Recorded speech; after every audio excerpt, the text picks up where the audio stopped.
وقال عز وجل كما ورد في سورة الشورى وما أصابكم من مصيبة فبما كسبت أيديكم ويعفو عن كثير صدق الله العظيم. رب اشرح لي صدري ويسر لي أمري واحلل عقدة من لساني يفقهوا قولي. اللهم ربنا ألهمنا رشدنا وأعذنا من شرور أنفسنا. اللهم أرنا الحق حقا وارزقنا اتباعه وأرنا الباطل باطلا وارزقنا اجتنابه آمین یا رب العالمین. محترم رفقائے تنظیم اسلامی و رفیقات تنظیم اسلامی اور محترم احباب و حاضرین، سب سے پہلے میں تنظیم اسلامی کے سال پنجاب اجتماع میں آپ حضرات کو خوش آمدید کہتا ہوں. لاہور شہر سے فاصلے پر ہماری سب سے بڑی ظاہر بات ہے کہ یہاں پر نفری جو ہے شہر لاہور کے حلقے سے ہے، اور عام طور پر ہمارے سالانہ اجتماعات کے موقع پر چونکہ وہ اکثر و بیشتر لاہور میں ہوتے رہے ہیں تو شد رحال کی نوبت کم آتی رہی لاہور والوں کے لیے. یہ اس مرتبہ بہت اچھی بات ہے کہ ہم سب نکلے ہیں، باہر آئے ہیں. اب ظاہر بات ہے کہ یہاں تقریباً 50 گھنٹے جو آپ یہاں گزاریں گے، گھر والی سہولتیں تو نہیں ہوں گی، خواہ کتنا بھی اہتمام کر لیا گیا ہو، لیکن یہ کہ آپ یہ محسوس کریں کہ آپ اللہ کی راہ میں ہیں، اللہ کے دین کے لیے نکلے ہیں. کوئی دنیاوی غرض و غایت آپ کے پیش نظر نہیں ہے، نہ کوئی تجارت ہے، نہ کوئی تفریح ہے معاذ اللہ. تو اس حوالے سے اس اجتماع کے آداب اور حقوق کو بھی ملحوظ رکھیں، اور اگر کوئی تکلیف آئے تو اسے برداشت بھی پورے ہی خندہ پیشانی کے ساتھ کیجیے. میری آج کی گفتگو کا عنوان ہے ہمارے دکھوں کا واحد علاج اسلام.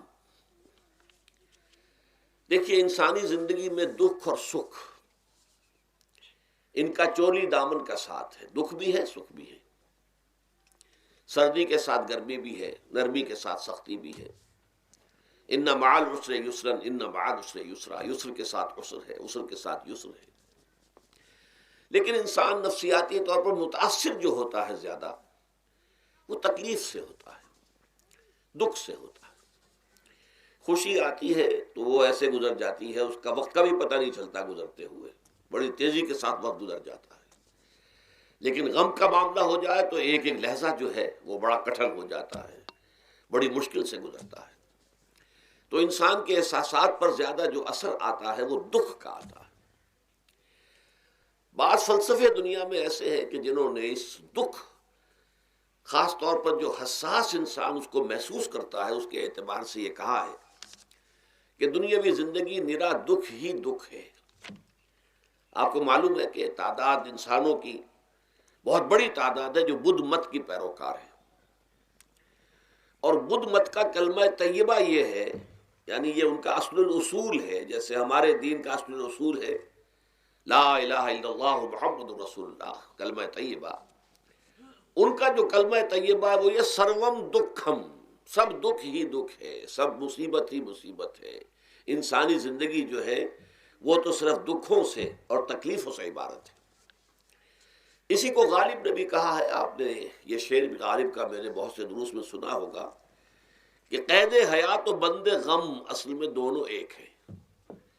یہ قید حیات ہے. ابھی آپ حدیث سن رہے تھے الدنیا سجن المومن، مومن کے لیے یہ دنیا کی زندگی جو ہے جیل خانہ ہے، یہ قید ہے، قید حیات.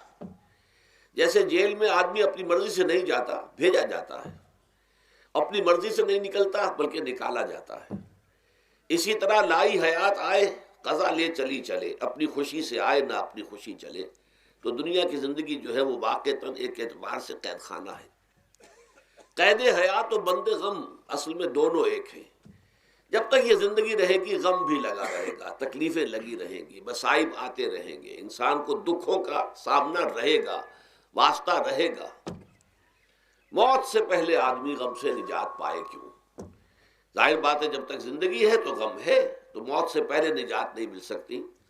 اگرچہ اس کے بعد کا اگلا مرحلہ جو ہے، جو حقیقت کو جاننے والے ہیں وہ تو جانتے ہیں کہ اس کے بعد تو غم کا اور بڑا کڑا مرحلہ آنے والا ہے. اب تو گھبرا کے یہ کہتے ہیں کہ مر جائیں گے، مر کے بھی چین نہ پایا تو کدھر جائیں گے. اگر اللہ ہمیں معاف فرمائے، اپنی رحمت اور مغفرت سے ہمیں ڈھانپ لے، جیسے کہ حضور نے فرمایا الا یتغمدنی ربی برحمتہ، حضور نے فرمایا کہ کوئی انسان بھی محض اپنے اعمال کی بنیاد پر جنت میں نہیں داخل ہو سکے گا جب تک کہ رحمت خداوندی دستگیری نہ کرے۔ کسی صحابی نے بڑی ہمت کی، بڑے جرت کا معاملہ کیا، پوچھ لیا کیا حضور آپ بھی؟ ظاہر بات ہے آپ بھی انسان ہیں، آپ بھی بشر ہیں، قرآن مجید میں کہلوایا گیا ہے قُلْ إِنَّمَا أَنَا بَشَرٌ مِثْلُكُمْ۔ تو اگر آپ کہتے ہیں کوئی انسان جنت میں داخل نہیں ہو سکے گا محض اپنے اعمال کی بنیاد پر جب تک کہ رحمت خداوندی دستگیری نہ کرے، تو کیا آپ بھی اس قاعدہ کلیہ میں شامل ہیں؟ آپ نے فرمایا ہاں میں بھی، الا یتغمدنی ربی برحمتہ، جب تک کہ میرا رب مجھے اپنی رحمت سے ڈھانپ نہیں لے گا میں بھی جنت میں داخل نہیں ہو سکوں گا۔ تو اس اعتبار سے اللہ تعالیٰ وہاں ہمیں بچا لے، لیکن جو وہاں نہیں بچایا گیا، اب ظاہر بات ہے کہ اس کے لیے جو مصیبت ہے وہ تو پھر دائمی ہے، ابدی ہے، دکھ ہی دکھ ہے۔ میں اس کی طرف زیادہ جانا نہیں چاہتا، اس وقت اصل میں میرا موضوع جو ہے وہ اس دنیا میں دکھوں کا علاج۔ اب اس اعتبار سے غور کیجئے، دکھ دو قسم کے ہیں۔ قرآن مجید پر جتنا میں نے غور کیا، دکھ ایک تو وہ ہے کہ جو ناگہانی طور پر آ جاتے ہیں، اس میں ہماری کسی غلطی کو دخل نہیں ہوتا۔ وہ کوئی آفت سماوی ہے، کوئی زلزلہ آ گیا ہے۔ ابھی آپ کو معلوم ہے بھوج جو قصبہ تھا گجرات سٹیٹ کا، انڈیا کا پورا ختم ہو گیا، اس میں بہت سے مسلمان بھی تھے۔ جب کوئی آفت سماوی آتی ہے تو وہ ظاہر بات ہے کہ پھر سب کے سب لوگ اس کی لپیٹ میں آ جاتے ہیں۔ زلزلہ آ گیا یا کوئی اور طوفان آ جائے، جیسا کہ کئی مرتبہ آپ نے اخبارات میں پڑھا ہوگا، اس سال امریکہ میں بہت طوفان آئے ہیں، مشرقی ساحل پر بار بار طوفان آئے، وہاں بھی لوگ مرتے ہیں، وہاں بھی چھتیں اڑ جاتی ہیں، وہاں بھی تباہی جو ہے آتی ہے۔ تو اس حوالے سے ایک تو ہے وہ ناگہانی آفات، آفت ارضی ہو یا آفت سماوی ہو، زلزلہ ہے یا آفت ارضی ہے، طوفان آ گیا ہے، کوئی سائیکلون آ گیا یا آفت سماوی ہے، یا کوئی آسمان سے بڑا سا پتھر آ جائے۔ آپ کبھی کبھی اخبارات میں پڑھتے ہوں گے کہ ایک بڑی چٹان پاس سے گزر گئی، بہت بڑی خلائی چٹان جو ہے زمین کے قریب سے ہو کر گزر گئی، زمین بچ گئی، ورنہ اگر وہ زمین سے ٹکرا جاتی تو نہ معلوم کتنا بڑا یہاں پر تباہی کا معاملہ ہوتا۔ بڑے بڑے جو ہے شہاب گرتے رہے زمین کے اوپر، بڑی بڑی تباہیاں آتی رہی ماضی میں۔ تو ایک تو یہ ہے، اور ان میں بھی تقسیم کیجئے، یہ ناگہانی تکلیف، ناگہانی مصیبت، یا کوئی آفت سماوی یا آفت ارضی، اس کی بھی پھر دو قسمیں ہو گئی۔ ایک وہ کہ جو افراد کو متاثر کرتی ہے انفرادی سطح پر، آدمی سڑک پر جا رہا تھا، پیچھے سے آ کر کسی گاڑی نے ٹکر ماری، گر گیا، ٹانگ ٹوٹ گئی۔ اب ظاہر بات ہے کہ اس میں اس کا کوئی قصور نہیں ہے، یہ اللہ تعالیٰ کی طرف سے بات آ گئی ہے۔ یا یہ کہ کوئی اگر اجتماعی سطح پر آیا، جیسا کہ زلزلہ ہے، یا جیسا کہ کوئی سائیکلون ہے، کوئی بڑا طوفان ہے، بہت بڑے فلڈز آ گئے ہیں۔ اس وقت بھی موزمبیق میں بہت بڑا فلڈ آیا ہوا ہے، ساؤتھ افریقہ میں، اور افریقہ میں اس پچھلے سال بھی بہت بڑا فلڈ آیا تھا، بڑی تباہی آئی تھی، آ رہا۔ تو یہ آفت سماوی، یہ ظاہر بات ہے کہ اجتماعی سطح پر آتی ہے، بڑی بڑی مقدار میں اور تعداد میں لوگ متاثر ہوتے ہیں، لاکھوں لوگ بے گھر ہو جاتے ہیں، ہزاروں آدمی مارے جاتے ہیں۔ تو پہلی شکل جو ہے دکھ کی، جیسا کہ میں نے عرض کیا، وہ ناگہانی دکھ، کوئی آفت ارضی، کوئی آفت سماوی، خواہ وہ انفرادی ہو خواہ اجتماعی۔ اس کے ضمن میں کیا علاج ہے؟ ظاہر بات ہے کہ اس کا علاج یہ تو نہیں ہو سکتا کہ آپ اس کو ختم کر سکیں۔ انگریزی کا ایک محاورہ ہے، What cannot be cured must be endured۔ جو چیز جو ہے جس کا علاج نہیں ہو سکتا وہ تو برداشت کرنی پڑے گی۔ بعض بیماریاں بھی ایسی ہیں، ڈائبٹیز ہو گئی ہے، شوگر کا مرض ہو گیا، ڈاکٹر آپ کو بتائے گا کہ بھائی اب یہ مرض جائے گا نہیں، اب آپ کو اس مرض کے ساتھ ہی اپنے آپ کو ایڈجسٹ کر کے اپنی غذا وغیرہ اس کے مطابق طے کر لیجئے، ورنہ یہ کہ یہ نہ سمجھیے کہ یہ مرض چلا جائے گا۔ تو what cannot be cured must be endured۔ لہذا ان آفت سماوی و ارضی، چاہے وہ انفرادی سطح پر متاثر کرتی ہوں انسانوں کو اور چاہے اجتماعی سطح پر، اس کا تو علاج ایک ہی ہے۔ عربی میں بھی ایک محاورہ یہ ہے کہ کسی نے پوچھا تھا کہ بچھو کے کانٹے کا کیا علاج ہے؟ البکاء الی الصباح، رات کو اگر کاٹا ہے کسی بچھو نے تو روتے رہو صبح تک، یہ علاج ہے، اس کا اور کوئی علاج ہے ہی نہیں۔ تو جو چیز لا علاج ہے اسے برداشت کرنا، گویا کہ یہاں جو اصل شے ہوگی کہ دنیاوی آفات، عرضی و سماوی آفات، ناگہانی آفات، ناگہانی مصیبتیں، ان کے ضمن میں ہمیں ایسی شے کی ضرورت ہے جو ہمارے اندر برداشت پیدا کر دے، اس کو جھیلنا آسان بنا دے، ہم اس کی وجہ سے بجھ کر نہ رہ جائیں، ہماری ہمتیں جواب نہ دے جائیں، ہمارا ارادہ ختم نہ ہو جائے، ہمارا حوصلہ پست نہ ہو جائے، بلکہ برداشت ہو، جھیلنا ہو، تحمل ہو۔ ابھی بھٹر صاحب کہہ رہے تھے اللہ تعالیٰ ذرا سا متحمل ہے، میں نے کہا یہ بہت غلط بات کہہ رہے ہیں، اللہ بہت متحمل ہے۔ وہ ذرا سا تو یوں سمجھیے کہ ان کے کہنے کے انداز میں یہ بات آ گئی، ذرا سا رحیم بھی ہے، نہیں وہ بہت رحیم ہے، بہت متحمل ہے، بہت حلیم ہے۔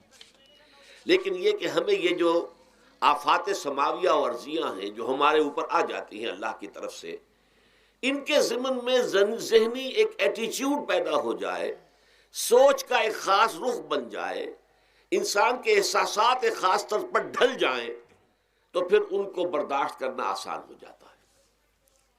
اور وہ کیا ہے؟ وہ ہمارے ایمان کا لازمی تقاضا ہے۔ ایمان ہمیں یہ بتاتا ہے کہ کوئی مصیبت اس زمین میں آتی ہے نہ تمہاری جانوں پر آتی ہے بغیر اذن رب۔ جو کچھ آ رہا ہے اللہ تعالیٰ کے فیصلے سے آیا ہے، یہ کوئی اندھا بہرا مادہ نہیں ہے، یہ کوئی اندھا بھینسا نہیں ہے کہ اس نے آ کے آپ کو ٹکر مار دی ہے، نہیں، یہ تو سمیع و بصیر، علیم و خبیر اللہ اور حکیم اور قدیر اللہ کا فیصلہ ہے۔ لہذا یہ من جانب اللہ ہے، اس کو تم سمجھو کہ یہ اللہ تعالیٰ کی طرف سے ہے۔ اور جب اللہ کی طرف سے ہے تو سورہ آل عمران میں فرمایا بیدہ الخیر، اس کے ہاتھ میں تو خیر ہی خیر ہے۔ یعنی بظاہر تمہیں محسوس ہوتا بھی ہو کہ یہ میرے لیے تکلیف دہ بات آ گئی ہے، تو اس کو یوں سمجھو کہ اس کا نتیجہ جو میرے حق میں نکلے گا وہ خیر ہوگا۔ فوری طور پر تو تکلیف ہے، مجھے اچھی نہیں لگ رہی، ناگوار ہے، لیکن نتیجہ اس کا خیر نکلے گا۔ جیسے بچہ بیمار ہے، ماں اسے دوا پینے پر مجبور کر رہی، کڑوی دوا ہے، وہ تو سمجھتا ہے مجھ پر بڑا ظلم ہو رہا ہے، یا آپ لے گئے اسے ڈاکٹر کے ہاں ٹیکا لگوایا ہے، وہ تو چیخ رہا ہے، رو رہا ہے، لیکن آپ کو معلوم ہے، کاش اسے بھی معلوم ہو جائے کہ یہ میرے خیر کے لیے، میرے بھلے کے لیے، اگر اسے یہ معلوم اور محسوس ہو جائے تو اس کی تکلیف اس کے اندر بہت کمی آ جائے گی، وہ سہار لے گا، اس کو وہ برداشت کرے گا۔ اس حوالے سے اس کا جو ہمارے دین میں اس کا نام ہے، اس ذہنی کیفیت کا، ان احساسات کا، اسے ہم کہتے ہیں تسلیم و رضا۔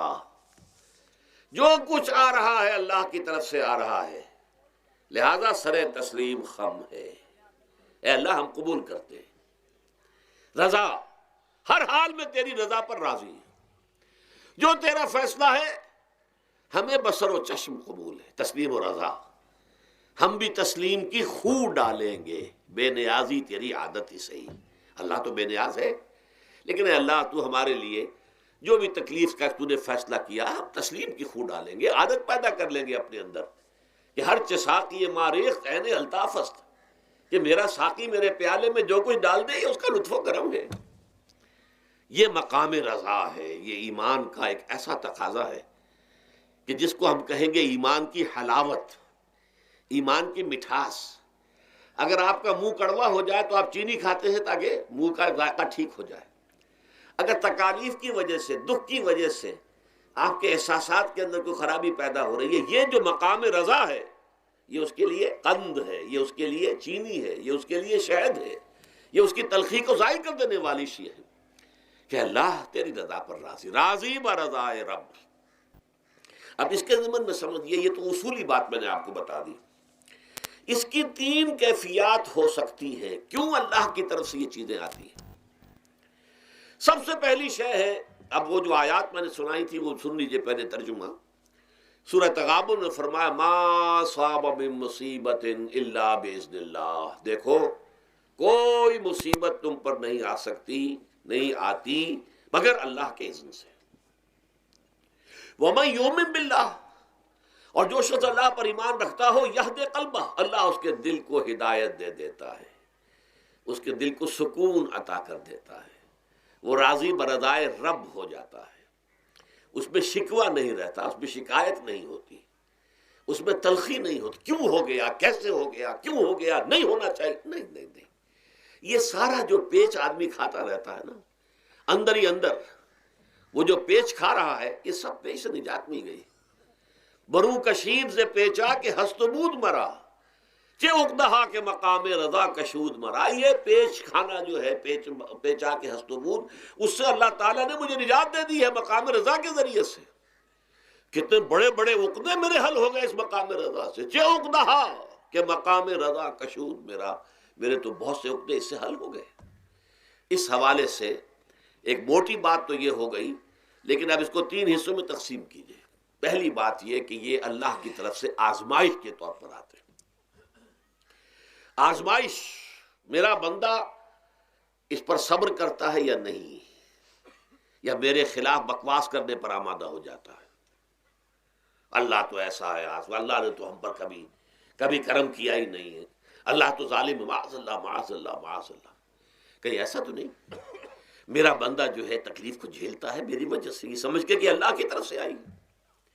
یہ صبر جو ہے یہ بہت بڑی کامیابی ہے اگر انسان کو حاصل ہو جائے۔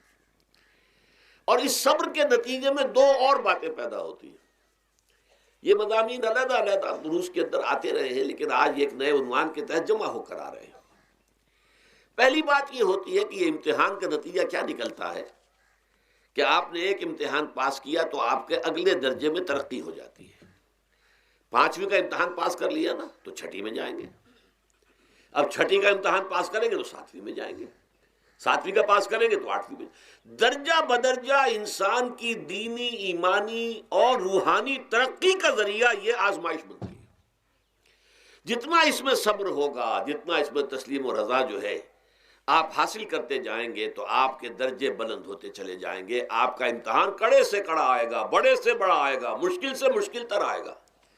ایک وقت میں ایم اے کا امتحان بھی آپ کو دینا ہوگا، ایک وقت میں ہو سکتا ہے پی ایچ ڈی کے لیے تھیسس آپ لکھیں، پھر اس کے اوپر جو ہے ٹیم بیٹھی ہوئی اور آپ سے وہ بحث کرے، جرا کرے آپ سے، وہ بھی کرنا ہوگا۔ لیکن یہ کہ اگر پرائمری ہی میں فیل ہو گئے تو اس کا سوال ہی پیدا نہیں ہوتا کہ کبھی آپ ایم اے کا یا پی ایچ ڈی کا تھیسس بھی لکھیں۔ اور اسی کو دوسرے انداز میں کہا گیا ہے قرآن مجید میں، وَلِيُبْلِيَ الْمُؤْمِنِينَ مِنْهُ بَلَاءً حَسَنًا۔ اصل میں ابلا کہتے ہیں، بلا یبلو جو ہے عربی زبان میں آتا ہے آزمانا۔ خلق الموت والحیات لیبلوکم ایکم احسن عملا، یہی معنی ابتلا کے میں، ابتلا یبتلی آزمانا۔ ابلا یبلی جو آتا ہے باب افعال سے، اس میں آتا ہے کسی کو کسی تکلیف میں ڈال کر اس کو نکھارنا، کہ اس کا جوہر نکھر جائے، اس کے اندر جو خیر ہے وہ اور چمک جائے، لوگوں کو بھی معلوم ہو جائے کہ یہ شخص اس مقام کا اہل ہے، اس کے اندر یہ صلاحیت ہے، اس میں یہ قوت موجود ہے۔ تو یہ گویا کہ اہل ایمان کی صلاحیتوں کو نکھارنے کے لیے اور ان کے درجات کی ترقی کے لیے بھی اللہ تعالیٰ دنیا کے اندر یہ مصیبتیں اور امتحانات جو ہیں آزمائش کے حوالے سے افراد پر بھی اجتماعی طور پر بھی لاتا ہے۔ اور ایک اس کا اور بھی ہے، اہل ایمان پر اس طرح کے ابتلاء و آزمائش کی ایک نوعیت اور بھی ہے، اور وہ یہ ہے کہ جو بھی آپ سے غیر ارادی طور پر، یا یہ کہ آپ نے کوئی گناہ ارادی طور پر بھی کر لیا، اللہ تعالیٰ اس کی سزا اسی دنیا میں دے کر آخرت کی سزا سے محفوظ کر دیتا ہے۔ گویا کہ اس سے بڑا خیر کیا ہوگا؟ یہاں کی سزا کیا ہے؟ جھیل لی آپ نے، بخار آ گیا، ٹانگ ٹوٹ گئی، چلیے 3 مہینے آپ بستر پر پڑے رہے نا، اور کیا ہوا؟ کچھ نہیں۔ لیکن یہ کہ آخرت کی سزا ملتی بہت عظیم ہوتی، لہذا کفارہ بناتا ہے اللہ تعالیٰ ان جو بھی گناہ ہو گئے ہیں، غلطیاں ہو گئی ہیں، ان کا کفارہ اللہ تعالیٰ بندہ مومن کے لیے، حضور کی ایک حدیث ہے، اس کا متن مجھے اس وقت یاد نہیں ہے، کہ مومن کا معاملہ عجیب ہے، اسے کوئی تکلیف پہنچتی ہے صبر کرتا ہے، وہ اس کے گناہوں کا کفارہ بن جاتا ہے، اور اگر کوئی خوبی ملتی ہے اس پر اللہ تعالیٰ کا شکر ادا کرتا ہے، اس کے درجات بلند ہو جاتے ہیں۔ تو یہ معاملہ جو ہے اللہ تعالیٰ کی طرف سے بندہ مومن کے حق میں خیر، کہ در حقیقت اس کے ان گناہوں کی پاداش کہ جو اس نے یہاں کر لیے ہیں، یہی دنیا میں دے کر دھو دیا جائے، پاک کر دیا جائے، جیسے آپ کو معلوم ہے دھوبی جو ہے کپڑے کو بھٹی میں چڑھاتا ہے، گرم پانی میں ڈالتا ہے کہ ڈالتا، تاکہ اس کا میل نکلے، اس کے آگے پٹکتا بھی ہے ذرا اس کو تاکہ وہ میل اچھی طرح چھٹ جائے اس سے۔ اسی طرح اگر دنیا میں ہمارے میل چھٹ جائیں، دنیا میں اگر ہمارے گناہ دھل جائیں تو یہ بڑے نفع کا سودا ہے، بڑے نفع کا سودا ہے، بڑے نفع کا سودا ہے۔ اس اعتبار سے آپ غور کیجئے کہ اگر یہ حقائق ہمارے سامنے رہے تو کیا کوئی تکلیف دنیا کی ہمیں بھاری محسوس ہوگی؟ ہمیں تو بتایا یہ گیا ہے کہ عسیٰ ان تکرہوا شیئا وہو خیر لکم وعسیٰ ان تحبوا شیئا وہو شر لکم واللہ یعلم وانتم لا تعلمون۔ ہو سکتا ہے کہ تم کسی چیز کو ناپسند کرو، دراصل کہ اسی میں تمہارے لیے خیر ہے، تمہیں نہیں پتا، اور ہو سکتا ہے تم کسی چیز کو پسند کرو، دراصل کہ اس میں تمہارا شر ہے لیکن تمہیں نہیں معلوم۔ اللہ یعلم وانتم لا تعلمون، اللہ جانتا ہے تم نہیں جانتے۔ اس حوالے سے سبردم بتو مایا خیشرا تو دانی حساب کم و بیشرا، اے اللہ، اس کو کہتے ہیں تفویض۔ یہ سورہ تغابن کے درس میں یہ تمام مضامین تفصیل سے آتے ہیں کہ ایمان کے جو باطنی ثمرات ہیں اس میں سب سے پہلے مقام رضا ہے، پھر تفویض ہے، توکل ہے۔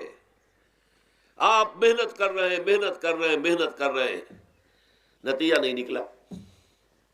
ایک نتیجہ یہ نکلے، ایک بچے نے بہت محنت کی، دن رات کام کیا، فیل ہو گیا امتحان میں، اب صدمے سے کمر ٹوٹ سکتی ہے اس کی، لیکن نہیں، ہو سکتا ہے کہ اللہ تعالیٰ نے اسی میں میرے لیے خیر رکھی ہو۔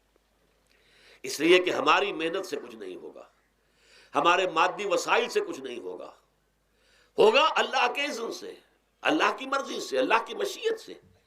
یہ ہمارے لیے خاص طور پر اس اعتبار سے بہت اہم نکتہ ہے، ہم سب راہ حق کے مسافر ہیں، اپنے اپنے بس پڑتے محنت کر رہے ہیں، وقت بھی صرف کر رہے ہیں، مال بھی صرف کر رہے ہیں، محنت کر رہے ہیں، مشقت کر رہے ہیں، لیکن فرض کیجئے جیسا کہ ہے فی الواقع، فرض کیا کیجئے، وہ تو واقع سامنے کی بات ہے، نتائج نکلتے نظر نہیں آ رہے، قدم نہیں بڑھ رہے، ہماری طرف لوگوں کا رجوع عام نہیں ہے، ٹھیک ہے، اس پر قطعاً بدل ہونے کی بات نہیں ہے، یہ اللہ تعالیٰ کی مشیت میں ہوگا، جب وہ چاہے گا تب ہوگا۔ ہمارا کام یہ کہ اپنا فرض ادا کیے چلے جائیں بس، اور نتیجے سے بالکل ذہن کو اپنے منقطع کر لیں، ذہن کا کوئی تعلق آپ کے نتیجے کے ساتھ نہ رہے۔ یہ جب تک کیفیت ہماری نہیں ہوگی، ہم اس راہ پر استقامت اور مدام اس پر محنت اور جد و جہد کرنا جو ہے وہ ہمارے لیے ممکن نہیں رہے گا۔ اس کے لیے میں اگر آپ کے سامنے رکھوں معاملہ کہ حضور صلی اللہ علیہ وسلم کے جو پہلے 10 برس ہیں، جب سے آپ کو آغاز ہوا ہے وحی کا، اس کے بعد سے پہلے 10 برس دن رات کی محنت، شدید مشقت، یہاں تک کہ اللہ بھی روک رہا ہے، نبی آپ اپنے آپ کو ہلاک کر لیں گے، لعلک باخع نفسک الا یکونوا مؤمنین، کیا آپ اپنے آپ کو اس صدمے میں ہلاک کر لیں گے؟ یہ ایمان نہیں لا رہے، اس قدر صدمہ۔ لیکن اس کے ساتھ یہ ہے کہ یہ نہیں ہے کہ نتیجہ نہیں نکل رہا تو کام چھوڑ کے بیٹھ جائیں، نہیں، معاذ اللہ، معاذ اللہ۔ نتیجہ نہ نکلے تو حضرت نوح علیہ السلام کی عمر بھی اگر حضور کی ہوتی، 950 برس بھی حضور دعوت دیتے تھے، آپ کا کام تھا، آپ کا فرض تھا۔ حضرت نوح علیہ السلام بھی تو آخر اللہ کے ایک بندے تھے، اللہ کے رسول تھے، 950 برس تک دعوت دی ہے۔ فَلَبِثَ فِيهِمْ أَلْفَ سَنَةٍ إِلَّا 50 عاما، یہ تو ہم مانتے ہی نا، اگر قرآن کے اندر نص قطعی صریح الفاظ نہ ہوتے کہ 950 برس تک رہے، ورنہ یہ بات سمجھ سے بالا تر ہے۔ عام طور پر معلوم ہوتا ہے کہ اس دور میں ابھی عمریں زیادہ تھی لوگ۔ بہرحال جو میں نے عرض کیا تھا کہ دکھ جس سے انسان متاثر ہوتا ہے، اس کی ایک قسم وہ ہے کہ جو ہمارے ارادہ اور اختیار سے باہر، اللہ کی مشیت سے، اللہ کے اذن سے، اللہ کی مرضی سے آتا ہے۔ اس کے لیے ہمارا کام صرف برداشت ہے، جو شے بھی ہمیں برداشت کی صلاحیت عطا کر دے وہی اس کا علاج ہے۔ جیسے آپ کو معلوم ہے کہ بخار بہت تیز چڑھا ہوا ہے، اس کی دوا نہیں ہے اسپرین یا کوئی اور پیراسیٹامول، بخار کی شدت کو کم کر دے گا، وہ کوئی علاج نہیں ہے۔ علاج تو ہوگا اگر معلوم ہو کہ کون سے جراثیم ہے، کس کی وجہ سے ہے، اس کا صحیح اینٹی بایوٹک کون سا ہے، وہ علاج ہوگا۔ یہ علاج نہیں ہے، لیکن اس کی شدت کی کمی اور اس کے اندر جو احساس ہے جھیل جانے کا، وہ انسان کے لیے آسان ہو جاتا ہے۔ یہی مضمون آیا ہے سورہ حدید میں بھی، ما اصاب من مصیبت فی الارض ولا فی انفسکم، یہاں کھول دیا اس مضمون کو۔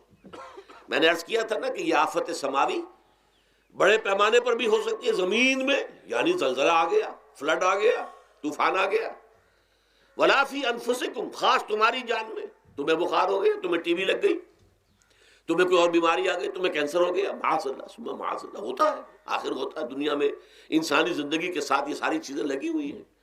لیکن یہ چیزیں ما اصاب من مصیبت فی الارض ولا فی انفسکم، نہیں پڑتی تم پر کوئی پڑنے والی کوئی مصیبت، کوئی تکلیف، نہ پوری زمین میں بڑے پیمانے پر، نہ تمہاری جانوں میں انفرادی سطح پر، الا فی کتاب من قبل ان نبراہا، مگر یہ کہ وہ تو ایک کتاب میں، کتاب اللہ کے علم کی کتاب، ام الکتاب، اس میں پہلے سے درج موجود ہے۔ یہ الٹ اپ نہیں ہو گیا، یہ اچانک نہیں ہو گیا۔ آپ اچانک سمجھتے ہیں کہ صاحب میں تو جا رہا تھا، اچانک ٹرک نے آ کے مجھے دھکا مار دیا۔ اچانک کوئی شے یہاں نہیں ہوتی، اس کائنات میں پتا تک نہیں ہلتا جب تک کہ اس نے رب نہ ہو۔ اچانک کا کیا سوال؟ تو در حقیقت جو ہوتا ہے وہ اللہ تعالیٰ کے علم میں پہلے سے ہے، علم کامل، ما کان وما یکون، جو کچھ ہوا ہے، جو کچھ ہوگا، مستقبل، ماضی، کل کا کل، آنے واحد میں اللہ کے علم میں موجود ہے۔ لہذا یہاں اچانک کچھ نہیں ہوتا، جو بھی آیا ہے اللہ کے علم سے آیا ہے، اور یہ پہلے سے اللہ کے علم کے اندر موجود تھا، لکھا ہوا تھا، الا فی کتاب من قبل ان نبراہا ان ذلک علی اللہ یسیر۔ یہ تمہیں تو مشکل نظر آئے گا لیکن اللہ پر بڑا آسان ہے، اللہ کا علم کامل ہے، ما کانا ما یکون کو حاوی ہے، لِكَيْ لَا تَأْسَوْا عَلَىٰ مَا فَاتَكُمْ، تاکہ تم افسوس نہ کیا کرو ان چیزوں پر جو تم سے چھوٹ جائیں، جاتی رہیں، چھن جائیں۔ کوئی موقع تھا ہاتھ سے نکل گیا، کوئی دولت تھی اس پر ڈاکہ پڑ گیا، کوئی اور مصیبت ہے وہ آ گئی، کوئی عزیز فوت ہو گیا، اکلوتا بیٹا تھا فوت ہو گیا، وغیرہ وغیرہ۔ ما فاتکم، فات سے ہی فوتیدگی ہے نا، جو شے بھی نکل جائے، چلی جائے، ہاتھ سے جاتی رہے، چاہے وہ کوئی آپ کا عزیز تھا جو فوت ہو گیا تو آپ کے ہاتھ سے نکل گیا، یا کوئی مال تھا جو آپ کے قبضے سے نکل گیا، ڈاکہ پڑ گیا، چوری ہو گئی، نقصان ہو گیا کاروبار میں بہت بڑا، اس پر افسوس نہ کیا کرو۔ اگر افسوس کرو گے تو اس کا مطلب کیا ہوگا کہ تمہیں اللہ پر اعتماد نہیں ہے، یا تم سمجھتے ہو کہ اللہ کے سوا بھی کوئی ہے جو یہ کام کر سکتا ہے۔ کائنات میں تو ایک ہی کی مرضی چلتی ہے، وہ ہے اللہ۔ لہذا اگرچہ وہ کسی کے ذریعے سے تکلیف آپ کو پہنچی ہے، کسی نے آپ کو پتھر مارا ہے، وہ پتھر ہو سکتا ہے آپ کو نہ لگتا، لگ گیا ہے تو اللہ کے فیصلے سے لگا ہے، اس کا باپ بھی نہیں پتھر مار سکتا آپ کو اگر اللہ کا اذن نہ ہو۔ لہذا آپ پتھر مارنے والے کو بھی مجرم سمجھیے، ٹھیک ہے، اس سے بھی قصاص لینے کا آپ کو حق ہے، لیکن یہ جان لیجئے کہ جو آیا ہے پتھر وہ اذن رب سے آیا ہے۔ اب ظاہر بات ہے کہ اگر یہ کیفیت ہوگی تو غصہ اتنا نہیں ہوگا اس شخص پر کہ جس نے یہ کام کیا ہے، بلکہ ہو سکتا ہے آدمی مسکرا کے رہ جائے، جیسے کہ وہ میں واقعہ سناتا رہا ہوں اپنے دروس میں کہ ایک درویش مرش آدمی جا رہا تھا، جو رب کرے سو ہو، جو رب کرے سو ہو، جو رب کرے سو ہو۔ کسی شخص نے پتھر اٹھا کر دے مارا، اس کے سر پہ لگ گیا کہ اس نے پیچھے پلٹ کر دیکھا کس نے مارا ہے۔ اس نے کہا مجھے کیا دیکھتے ہو، جو رب کرے سو ہو، یہ تو رب کے مارنے سے۔ اس نے کہا مجھے تو یہ پتھر رب کے مارے ہی لگا ہے، لیکن میں دیکھ یہ رہا تھا بیچ میں کس کا منہ کالا ہو گیا، اپنے لیے کس نے ایک گناہ کما لیا، اپنے لیے کس نے ایک مصیبت جو ہے وہ مول لے لی، وہ بیچ میں تم آ گئے ہو۔ پتھر اللہ کی طرف سے آیا ہے، لیکن اس کا عذاب، اس کا وبال تم پر آ جائے گا۔ بہرحال یہ تو میں نے عرض کیا آپ کے سامنے، وہ چیزیں کہ جو آ جاتی ہیں، وہ تکالیف، وہ مصائب جو اللہ کی طرف سے من جانب اللہ ہے، اس میں آپ کسی کو مورد الزام نہیں ٹھہرا سکتے، وہ آپ پر آ گیا۔ دوسری تکلیفیں وہ ہیں جن کے لیے فارسی میں کہتے ہیں خود کردہ، اپنے ہاتھوں جو مصیبتیں آتی ہیں۔ اس کے لیے میں نے آپ کو سورہ شورى کی آیت سنائی ہے، ما اصابکم من مصیبت فبما کسبت ایدیکم ویعفو عن کثیر۔ جو مصیبت بھی تم پر آتی ہے انسانوں، وہ تمہارے اپنے ہاتھوں کے کرتوتوں کی وجہ سے آتی ہے، اور ابھی تو اللہ بہت سی چیزوں کو تو معاف بھی کرتا رہتا ہے، ہر تمہاری غلطی پر پکڑتا نہیں ہے، ہر خطا کے اوپر تمہیں سزا نہیں دیتا ہے، کوئی سزائیں معاف بھی کرتا رہتا ہے، عفو و درگزر سے بھی کام لیتا ہے، بہت متحمل اور حلیم بھی ہے، بہت رحیم اور غفور بھی ہے اور کریم بھی ہے، لیکن یہ کہ یہ جان لو کہ ایک مصیبتیں وہ ہیں جو تمہاری اپنی پیدا کرنے ہیں، بما کسبت ایدیکم، تمہارے اپنے ہاتھوں کی کمائی ہے۔ یہ کون سی خود کردہ، یہ در حقیقت ہے اجتماعی نظام جو انسان بناتا ہے۔ اس اجتماعی نظام کو غلط کر کے اگر اس نے اپنے لیے مصیبتیں کھڑی کر لی، مصیبت ہے لیکن یہ مصیبت تمہارے اپنے ہاتھوں کی لائی ہوئی ہے۔ تم نے نظام غلط بنایا ہوا ہے، تم نے دولت کی تقسیم غلط کی ہوئی ہے۔ اللہ نے تو رزق پیدا کر دیا اور سب کے لیے کافی ہے، یہ تم نے کیا ہے کہ ایک طرف کچھ لوگوں کے کھتے بھرے ہوئے ہیں اور ایک طرف کوئی فاقے سے مر رہا ہے۔ یہ خود کردہ ہے، یہ ہمارا کبھی ہے، یہ تم نے نظام غلط بنایا ہے۔ یہ جو نظام کے اندر خرابی ہے یہ تمہاری اپنے کرتوت ہیں، تم نے خود نظام کے اندر غلطی رکھی ہوئی ہے، ناانصافی گھولی ہوئی ہے، اس کا زہر گھولا ہوا ہے، یہ تمہارے اپنے کرتوتوں کی وجہ سے، اور اس کا علاج تمہیں کرنا پڑے گا خود۔ اور وہ علاج کیا ہوگا؟ اور نظام کو صحیح قائم کرو، اللہ کا دیا ہوا نظام، نظام عدل و قسط۔ یہی وجہ ہے کہ سورہ حدید کی جو آخری آیت میں نے پڑھی تھی وہ کیا تھی؟ اللہ تعالیٰ فرماتا ہے کہ ہم نے تو اپنے رسولوں کو بھیجا اس لیے، کتابیں نازل اس لیے کی، لقد ارسلنا رسلنا بالبینات، ہم اپنے رسولوں کو بھیجتے رہے معجزوں کے ساتھ، واضح نشانیوں کے ساتھ۔ وانزلنا معهم الکتاب والمیزان، ان کے ساتھ ہم نے کتاب اتاری، میزان اتاری۔ یہ سارا کچھ ہم نے کس لیے کیا؟ لیقوم الناس بالقسط، تاکہ لوگ عدل پر قائم ہوں۔ اب اگر تم نے اس عدل کے نظام کو چھوڑ کر اللہ کے دیے ہوئے نظام کو تج کر تم نے خود اپنا نظام بنا لیا، تو ظاہر بات ہے سرمایہ دار جب نظام بنائے گا تو وہ مزدور کے بارے میں نہیں سوچ سکتا، اسے تو اپنی مصلحتیں نظر آئیں گی، اس کے سامنے تو اپنا نفع ہوگا، جتنا زیادہ سے زیادہ نفع کما لو، جتنا ان مزدوروں کا خون نچوڑ سکوں نچوڑ لو۔ زمیندار نظام بنائے گا تو وہ بیچارے کاشتکار، مزارع، ہاری، اس کی مصلحت نہیں دیکھ سکتا، وہ تو کہے گا مجھے اپنے بچوں کو انگلستان بھیجنا ہے تعلیم کے لیے، مجھے اپنے لیے جو ہے اسلام آباد میں بھی بنگلہ بنانا ہے اور پری میں بھی بنانا ہے، اور پھر مجھے تو ایئر کنڈیشن بنگلے چاہیے ہر جگہ پر۔ وہ تو اپنی مصلحت کو دیکھے گا۔ وہ غریب کے ساتھ کیا بیت رہی ہے جو دن رات کی محنت اور مشقت کر رہا ہے، جس نے ہل چلایا ہے، جس نے بیج ڈالا ہے، جس نے پانی دیا ہے، جس نے فصل کی دیکھ بھال کی ہے، جس نے پھر فصل کاٹی ہے، اس کے لیے تو بمشکل 2 وقت کا گزارا، وہ بھی بمشکل، اور اس کے علاوہ نہ اس کے بچے کے لیے علاج معالجے کی کوئی سہولت ہے، نہ اس کی اولاد کے لیے تعلیم کی کوئی کا بندوبست ہے، لیکن یہ کہ اسی کی محنت کے نتیجے میں عیش اڑا رہا ہے وہ زمیندار اور جاگیردار، ان کے محل ہیں، ایئر کنڈیشنڈ ہیں، ان کے بچے انگلستان اور امریکہ میں تعلیم حاصل کرتے ہیں، اب آگے بڑھ کر انہوں نے کارخانے دار بھی وہ بن گئے، وہی لوگ ہیں کہ جو اعلیٰ تعلیم حاصل وہ کرتے تھے وہی بیوروکریٹس بنتے ہیں، انہی میں بڑے بڑے افسر آئیں گے۔ عام آدمی جو ہے وہ تو شاذ نکل آتے ہیں، کچھ لوگ بہت ذہین بچے بھی ہوتے ہیں، غربا کے بچے بھی ہوتے ہیں، کبھی کبھی نکل آتے ہیں، لیکن وہ تو کوئی 1-2 دانے ہوں گے ایسے جو بہت ہی انتہائی طور پر غیر معمولی طور پر ذہین ہو۔ عام بچہ کہاں کرے گا، کیسے جائے گا؟ لہذا وہ پیچھے رہ جائے گا، وہ جونیئر کلرک ہوگا یا بہت تیر مارے گا سینئر کلرک ہو جائے گا، اپر گریڈ کلرک ہو جائے گا لوور گریڈ کلرک سے بڑھ کر۔ اللہ خیر صلی اللہ، یہ کمشنر کون ہوں گے، ڈپٹی کمشنر کون ہوں گے، یہ تو ظاہر بات ہے اسی، سیکریٹری کون ہوں گے، یہ 22 گریڈ والے کون ہوں گے، 21 گریڈ والے کون ہوں گے، ان کی اکثریت انہی لوگوں میں سے ہوگی۔ اس حوالے سے یہ جو غلطی، یہ جو دکھ ہے، یہ دکھ تمہارا اپنا پیدا کرتا ہے، اور خود کردہ رہا علاج نہیں، اس کا علاج اور کچھ نہیں ہے جب تک کہ تم خود اپنے طرز عمل کو نہیں بدلو گے۔ اب یہ جو دکھ ہے میں اس میں سے چند کو آپ کے سامنے گنوانا چاہتا ہوں۔ دیکھیے، سب سے پہلا دکھ جو دنیا میں انسان نے خود پیدا کیا، سماجی سطح پر، یہ پیدائشی طور پر نیچ ہے اور یہ پیدائشی طور پر اونچا ہے، یہ مسلی ہے اور یہ سید ہے۔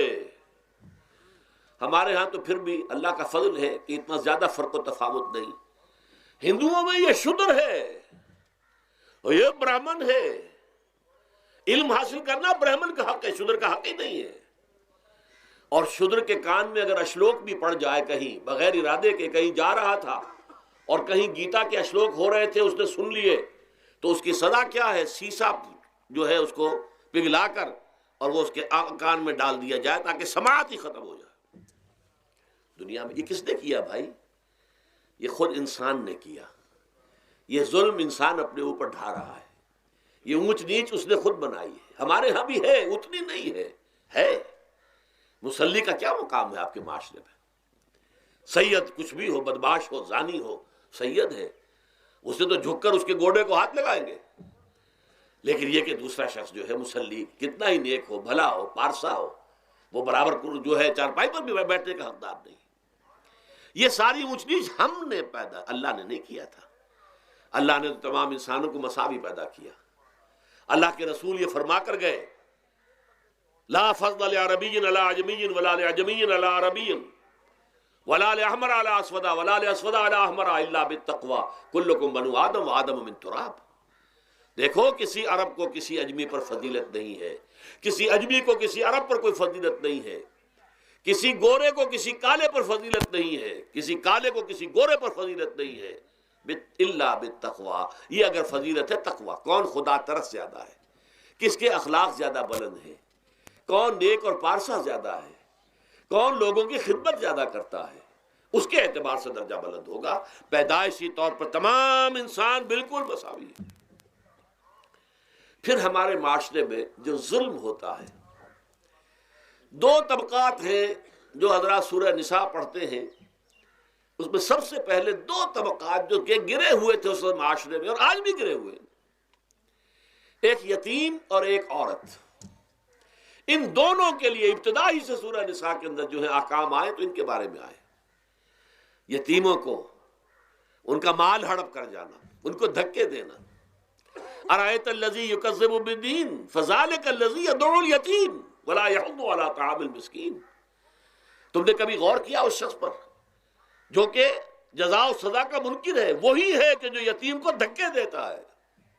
یتیموں پر ظلم ہوتا ہے، وہ آپ کے معاشرے میں پستے ہیں، پٹتے ہیں، ان کا کوئی والی وارث نہیں، ان کی طرف سے کوئی پوچھنے والا نہیں، کوئی بولنے والا نہیں۔ اور پھر یہ کہ اگر اس کا باپ کو مال چھوڑ گیا ہے تو وہ چچا کھا جائیں گے، کوئی اور ولی کھا جائیں گے، ختم کر دیں گے، ہڑپ کر جائیں گے۔ جس پر قرآن مجید کہتا ہے کہ ان الذین یاکلون اموال الیتامی ظلما انما یاکلون فی بطونہم نارا۔ یقیناً وہ لوگ جو یتیموں کا مال ناحق ہڑپ کرتے ہیں، وہ اپنے پیٹوں میں آگ کے انگارے بھر رہے ہیں۔ وَسَيَصْلَوْنَ سَعِيرًا۔ اور یہاں تو دنیا میں جو آگ کے انگارے ہیں وہ محسوس نہیں ہو رہے، آخرت میں ایک طرف وہ آگ کے انگارے ظاہر ہو جائیں گے جو اندر سے جلائیں گے، اور ایک طرف جہنم کی آگ باہر سے جلائے گی۔ یہ دو طرفہ جلن جو ہے ان کو برداشت کرنی پڑے گی۔ ظاہر بات ہے یہ ہمارا اپنا کیا ہوا ہے، یہ اللہ کی طرف سے نہیں ہے، یہ ہم نے نظام غلط بنایا ہے، ہم نے اتوار اپنے برے کر لیے۔ اور دوسرا طبقہ خواتین کا، عورتوں کا۔ سب سے بڑا ظلم اس معاشرے میں کیا ہے؟ جو بچپن ہی سے احساسات کے اوپر ایک بوجھ بن جاتا ہے بچیوں کے، کہ بیٹے کو افضل سمجھتے ہیں، بیٹی کو جو ہے گھٹیا سمجھتے ہیں۔ اس قدر ناانصافی، اس قدر ناانصافی۔ اسی باپ کے نطفے سے بیٹا بھی ہے اور بیٹی بھی ہے، اسی ماں کے رحم میں بیٹے نے بھی پرورش پائی ہے، بیٹی نے بھی پرورش۔ بعضکم من بعض، قرآن کہتا ہے تم سب ایک دوسرے میں سے ہو، کوئی افضل نہیں، کوئی گھٹیا نہیں۔ اللہ تعالیٰ نے، اللہ کے نبی نے کسی بیٹے کی پرورش پر کوئی اجر و ثواب نہیں بتایا۔ ہاں، 2 یا 3 بیٹیوں کو پال پوس کر، تہذیب سکھا کر، پھر ان کی شادی کر کے ان کے گھروں میں پہنچا دیا، جنت کی ضمانت اللہ تعالیٰ دے رہا ہے۔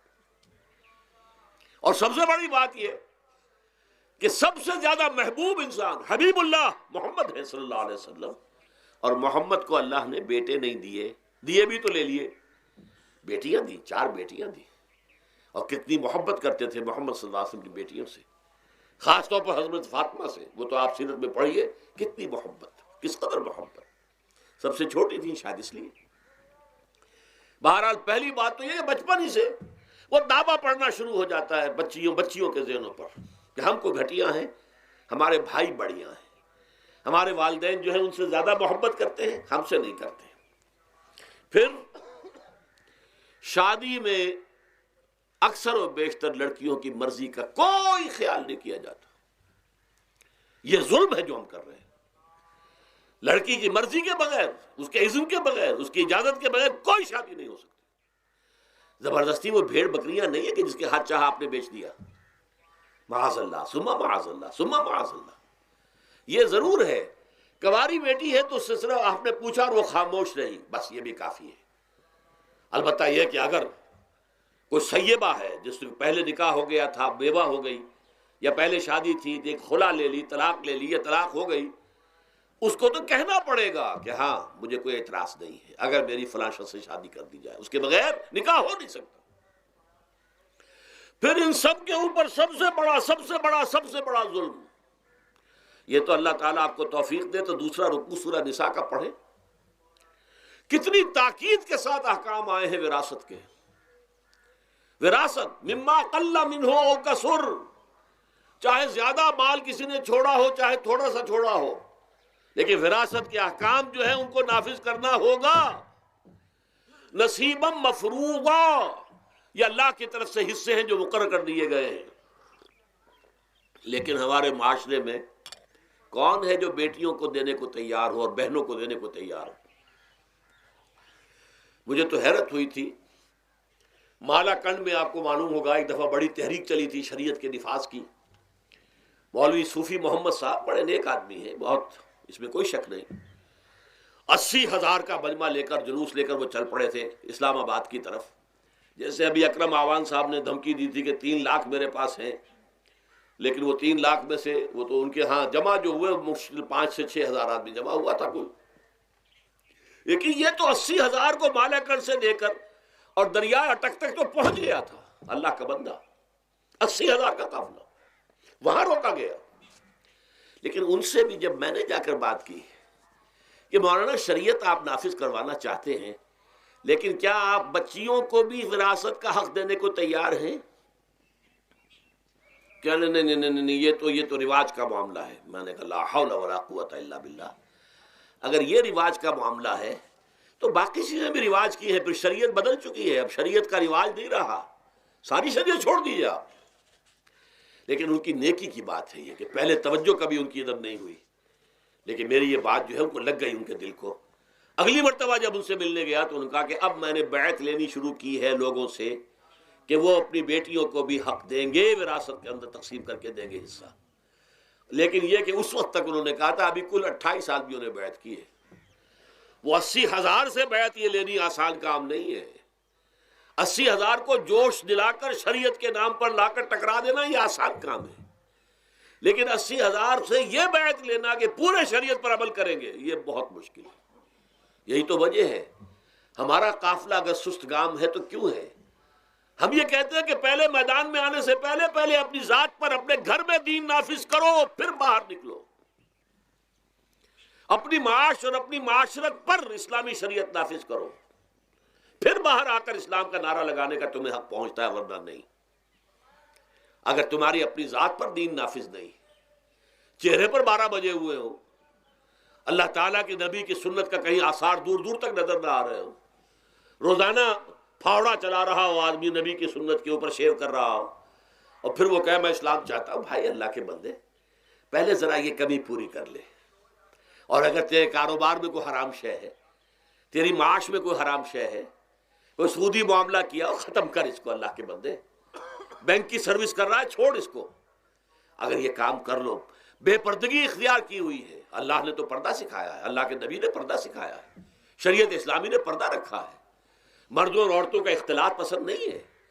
اس پر عمل کرو، پھر آنا میدان میں، پھر دوسروں کی غلطی جو ہے بتانا اس کو کہ یہ تم غلط کر رہے ہو، مشرف تم یہ کر رہے ہو غلط کر رہے ہو، فلاں تم یہ کر رہے ہو غلط کر رہے ہو، نواز شریف تم یہ کر رہے ہو غلط کر رہے ہو.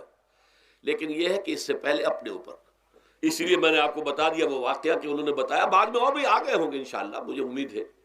لیکن جب میں ملا تھا تو انہوں نے کہا تھا ابھی صرف 28 آدمیوں نے بیعت کی. بہرحال عورتوں کا ایک حق ہے جو حضور نے بیان فرمایا اور قرآن مجید نے بیان کیا. عاشروہن بالمعروف، عورت کا اکرام ہو، بیٹی کی حیثیت سے بھی، بہن کی حیثیت سے بھی، بیوی کی حیثیت سے بھی، اور ماں کی حیثیت سے تو سمجھو کہ جنت جو ہے وہ ماں کے قدموں تلے ہے۔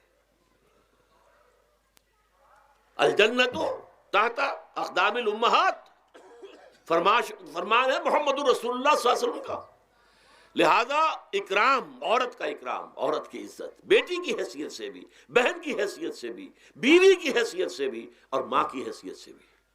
عاشروہن بالمعروف، اپنی بیویوں کے ساتھ رہو بھلے طریقے پر، نیک طریقے پر، اچھے طریقے پر۔ حضور نے یہاں تک فرمایا خیارکم خیارکم لأہلیکم وانا خیرکم لأہلی۔ دیکھو مسلمانوں، اے میرے صحابیوں، تم میں سے بہتر لوگ وہ ہیں جو اپنے گھر والوں کے حق میں بہتر ہیں، نرمی کرتے ہیں۔ عورت کے بارے میں یہ بھی فرمایا، ایک مرتبہ سواری تیز دوڑا رہے تھے جو بھی اونٹ کو لے کے جانے والے تھے، جبکہ ہودج میں کچھ خواتین سوار تھیں۔ حضور نے فرمایا دیکھو نا، یہ نگینے ہیں جو سوار ہیں، ان کو زیادہ دھکے نہ لگواؤ تیز تیز اونٹ چلا کر، ان کے ساتھ نرمی ہو، ان کے ساتھ نیکی کی جائے، ان کے احساسات کا خیال رکھا جائے، ان کے ساتھ زیادتی نہ ہو۔ مار پیٹ کا کیا سوال، معاذ اللہ ثم معاذ اللہ۔ ان کے ساتھ جو ہے عاشروہن بالمعروف، بھلے طریقے پر گزارا کرو۔ یہاں تک فرمایا ہو سکتا ہے کہ کسی وجہ سے تمہاری بیوی جو ہے تمہاری نگاہوں سے گر جائے، اب آپ کے دل میں اتنی محبت نہیں رہی، لیکن اللہ فرماتا ہے دیکھو ہو سکتا ہے کہ اس میں کوئی پہلو ایسا ہو، تلاش کرو، کوئی پہلو ایسا ہو بہتری کا کہ جس کی وجہ سے تلاش کر کے اس کو اپنی نگاہوں میں مرکوز کر لو، تاکہ اس کے تمہارے دل میں اس کے لیے محبت دوبارہ اثر نہ ہو، اس پہلو کی وجہ سے جو تمہاری نگاہ سے اوجھل تھا۔ وہ اچھائی اس میں ہے، سیرت کی اچھائی ہے، صورت بہت اچھی نہیں ہے، اللہ نے سیرت اچھی دے دی ہے، جو کچھ دیا، جو اچھائی ہے، جو بھلائی ہے، اس کو تلاش کرو اور نگاہ کو وہاں پر جماؤ تاکہ تم ان کے ساتھ اچھا سلوک کر سکو۔ اس سے آگے آئیے، معاشی میدان ہے سب سے زیادہ سخت اور سب سے زیادہ کٹھن اور سب سے زیادہ ظالمانہ نظام۔ اس میں سب سے بڑا ظلم جو ہمارے پاکستان میں ہے وہ یہ زمینداری، غیر حاضر زمینداری، اور یہ جاگیرداری۔ محنت کرے کسان مزدور ہاری، عیش کرے جاگیردار زمیندار، یہ اس سے بڑا ظلم اور کوئی نہیں ہو سکتا۔ اور چونکہ ہماری معیشت بنیادی طور پر زرعی معیشت ہے، ہمارا تو زیادہ تر جو آبادی کا طبقہ ہے وہ کاشتکار ہے، لہذا سب سے بڑا ظلم جو ہو رہا ہے وہ در حقیقت یہ زمینداری، غیر حاضر زمینداری اور جاگیرداری۔ اب اس میں سمجھ لیجئے اس بات کو اچھی طرح، کتنا بڑا ظلم ہے۔ ایک شخص خود شہر میں رہ رہا ہے، لاہور میں، ساری سہولتیں اسے حاصل ہیں، کتنی سہولت ہوتی ہے، ٹوٹی کھولی اور پانی آ رہا۔ دیہات میں جا کے بیچارے کاشتکار کو وہاں ہو سکتا ہے کہیں سے دور سے پانی کھینچ کر لانا پڑتا ہو کسی کنویں سے، کہاں اسے یہ سہولت ہے کہ ٹوٹی کا کان مروڑا اور پانی حاضر، کہاں یہ سہولت ہے کہ بجلی کا بٹن اوپر سے نیچے کیا اور بقع روشن ہو گیا۔ یہ ساری سہولتیں بھی لے رہا ہے اور وہ تنخواہ بھی لے رہا ہے کوئی، یا کوئی کاروبار بھی کر رہا ہے، اور ایک زمین اس کے پاس ہے، فلاں ضلع میں میرا رقبہ ہے، اس رقبے پر جو کاشت کر رہا ہے آ کر اس کی کمائی میں سے، اس کی فصل میں سے آدھا بٹا کر لے جاتا ہے۔ کیا حق پہنچتا ہے اسے؟ یہ مزارعت جو ہمارے ہاں جس کو جائز قرار دے دیا گیا، یہ دور ملوکیت میں جائز قرار دیا گیا۔ بادشاہت جو ہے وہ چلتی تھی، جیسے آپ نے کن کھجورا دیکھا ہے نا، اس کے بہت سی ٹانگیں ہوتی ہیں، کن کھجورے کی کتنے پاؤں ہوتے ہیں، سینکڑوں۔ ایسے بادشاہوں کے یہ پاؤں ہوتے تھے، جاگیردار، 3000 منصبدار، 5000 منصبدار، 20,000 منصبدار، 30,000 منصبدار، یہ جاگیردار، بڑے بڑے علاقے ان کے پاس ہے۔ اب ظاہر بات ہے کہ وہ خود تو کاشت نہیں کر سکتے نا، انہیں تو مزارع چاہیے، لہذا مزارعت کے جائز ہونے کا فتویٰ دیا گیا۔ جب اسلام میں بادشاہت آ گئی، ملوکیت آ گئی اور جاگیرداری آ گئی، جو ملوکیت کے پاؤں ہیں وہ کنسلے کی طرح، کن کھجورے کی طرح اس کے پاؤں ہیں، تو وہ تو جاگیردار ہے۔ یہ ہے جس کی وجہ سے امام ابو حنیفہ نے کہا مزارعت حرام ہے، جس کی زمین ہے وہ کاشت کرے، یا حضور کی حدیث ہے کہ چاہے اپنے بھائی کو دے دے تو ایک دانہ لینے کا حقدار نہیں ہے۔ اگر تو تمہارا کوئی اور ذریعہ معاش نہیں ہے تو ٹھیک ہے، جاؤ کاشت کرو۔ تمہارا کوئی اور ذریعہ معاش ہے تمہارا کاروبار ہے، تمہاری دکان چل رہی ہے، تم ملازمت میں ہو، تمہیں تنخواہیں مل رہی ہیں، تمہارا پروویڈنٹ فنڈ بھی جمع ہو رہا ہے، تمہیں تو تمہارے ریٹائرمنٹ کے بعد وہ پینشن بھی مل جائے گی، اور اس کے ساتھ ساتھ تم نے یہ ظلم روا رکھا ہوا۔ زمین اگر ہے یا تو جاؤ کاشت کرو، ورنہ یہ کہ اس زمین کو دے دو اپنے کسی بھائی کو، ملکیت تمہاری رہے گی، کاشت وہ کرے گا تو جو فصل ہوگی اس کی برداشت بھی وہی کرے گا، وہی لے کر جائے گا۔ یہ فتویٰ ہے امام اعظم امام ابو حنیفہ رحمۃ اللہ علیہ کا، یہی فتویٰ ہے امام مالک امام دار الحجرہ امام مدینہ امام مالک رحمۃ اللہ علیہ کا، دونوں کا فتویٰ یہ ہے، اور عظیم ترین یہی دو ہیں، اولین بھی یہی دو ہیں، عظیم ترین بھی یہی دو ہیں۔ امام شافعی بھی شاگرد ہیں امام مالک کے، امام احمد ابن حنبل شاگرد ہیں امام شافعی کے۔ ٹاپ پر کون ہے؟ امام ابو حنیفہ، ان کے شاگردوں میں قاضی ابو یوسف اور امام محمد امام ظفر، ادھر امام مالک، ان کے شاگردوں میں پھر امام شافعی، پھر ان کے شاگرد امام احمد ابن حنبل۔ ٹاپ پر دونوں یہ کہہ رہے ہیں کہ حرام، مزارعت حرام، جس کی زمین ہے خود کاشت کرے۔ یہاں یہ ہے کہ خود کاشت نہیں کر سکتا تو اپنے بھائی کو دے دے، بس ٹھیک ہے، اس میں سے کوئی حصہ لینے کا وہ حقدار نہیں ہے۔ جو محنت کرے، جو خون پسینہ اپنا لگائے، وہی اس سے ساری جو ہے آمدنی اس کو حاصل ہونی چاہیے۔ یہ مجھے حال ہی میں، یہ آپ کے علم میں ہونا چاہیے، یہ فتویٰ دیا ہے قاضی ابو یوسف اور امام محمد نے کہ مزارعت حلال ہے، جائز ہے۔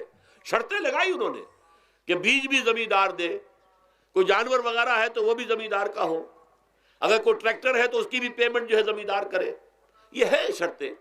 یعنی اس کا کوشش کی ہے کہ اس جاگیرداری کا ڈنک جو ہے کم ہو جائے، اس مزارعت کے اندر جو مضرت ہے وہ کم ہو جائے، لیکن یہ کہ اصلاً اسے جائز قرار دے دیا۔ ہمارے ہاں کون شرطوں کو کون دیکھتا ہے، آداب کو کون دیکھتا ہے، قواعد و ضوابط کو کون، ہنیئن وریا، جیسے کہ ماں کا دودھ پیتے ہیں ایسے ہی یہ مزارعت کی جو آمدنی ہے اس کو کھا رہے ہیں۔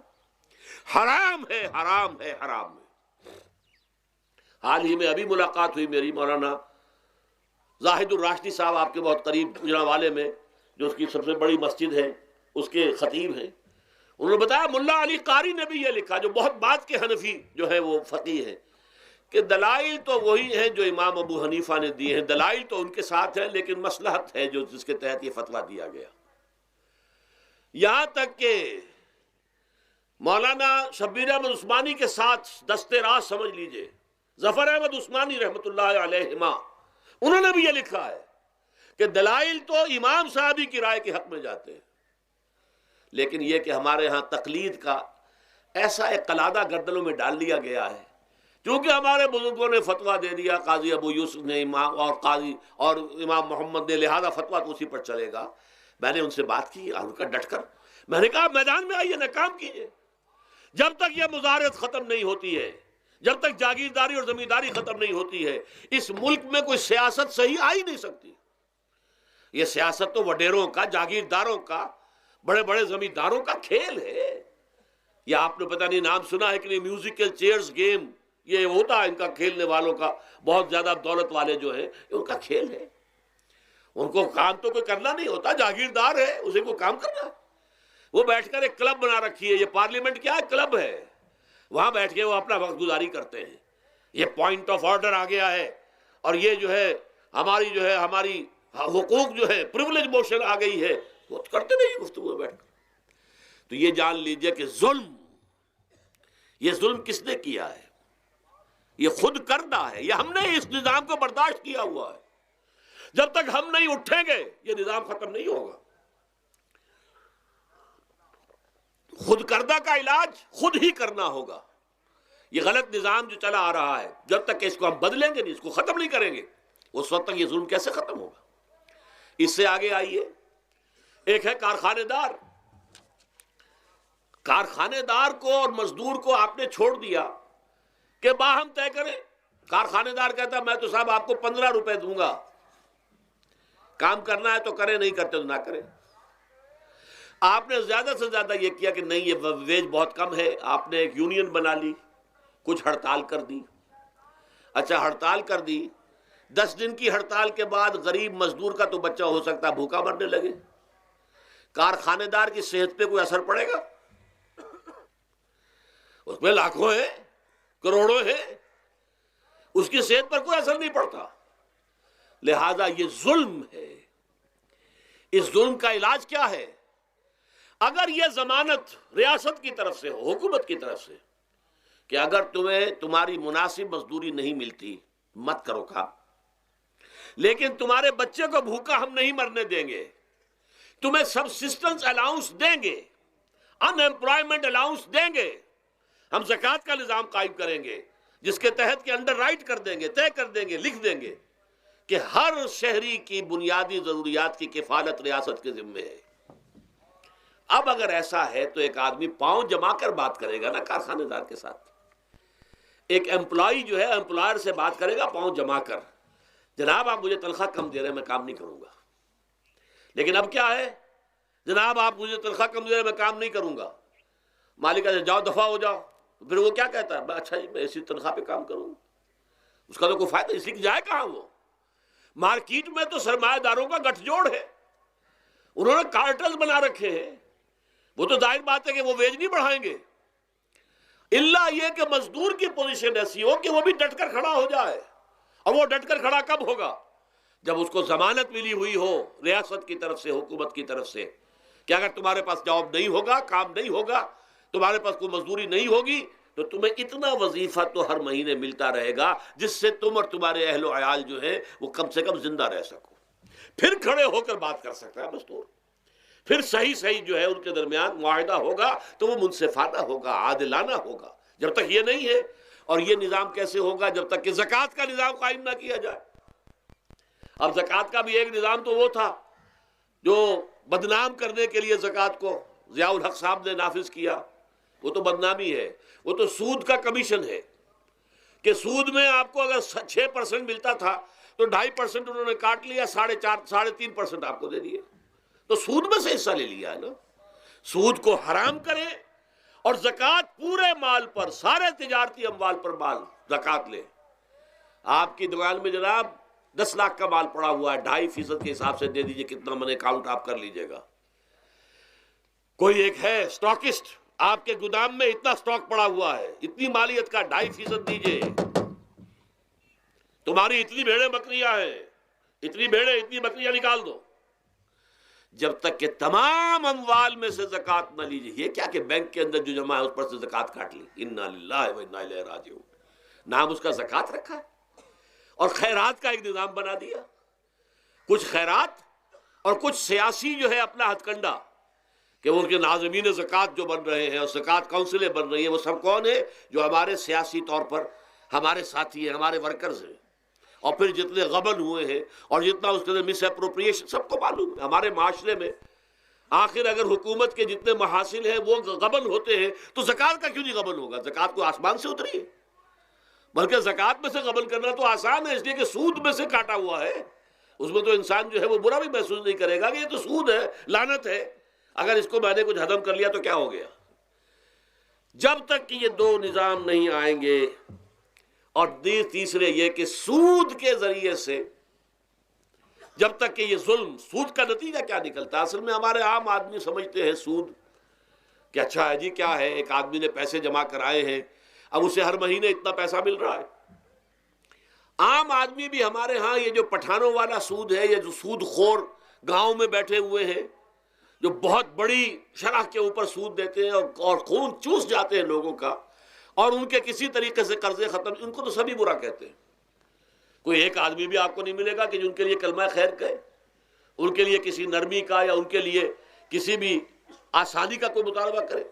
البتہ یہ جو بڑا سود ہے، بینک کا سود، کاروباری سود، اس کی شناخت لوگوں پر واضح نہیں ہے. یہ ایک بہت بڑے پیمانے پر یہ برائی جو ہے آپ کو انڈیویجول پر نہیں نظر آ رہی. انڈیویجول تو بظاہر سمجھتا ہے ایک فرد، بھائی ٹھیک ہے، میں جو دکان کے لیے مجھے قرض چاہیے تھا، مجھے قرض مل گیا، میں اپنا کاروبار کر رہا ہوں، تو میں جو کمائی کر رہا ہوں اس میں سے بینک کو بھی حصہ دے رہا ہوں اپنا، اس کا سود کا. اس میں کیا خرابی ہو گئی؟ اس کی خرابی سمجھ میں آتی جب آپ کو معلوم ہو اسی سود کے ذریعے سے دنیا میں اس وقت ایک چھوٹی سی اقلیت ہے، کل 1 کروڑ یا 1.25 کروڑ یہودی، اور پوری دنیا کی دولت کے اوپر قابض ہو کر بیٹھ گئے. یہ سارا وہ بینکنگ نظام جو یہودیوں نے بنایا، یہ IMF ورلڈ بینک جس کے ہم اس وقت غلام بن کر رہ گئے. ہمارا چیف مارشل ایڈمنسٹریٹر اسے کہیں یا چیف ایگزیکٹو کہیں، ہمارا تو حکمران ہے، ہمارا بادشاہ ہے اس وقت. اور وہ بادشاہ سلامت کہتے ہیں کہ یہ IMF اور ورلڈ بینک کے لوگوں کے گوڈے ہمیں پکڑنے پڑتے ہیں، گوڈے گٹے. کیوں؟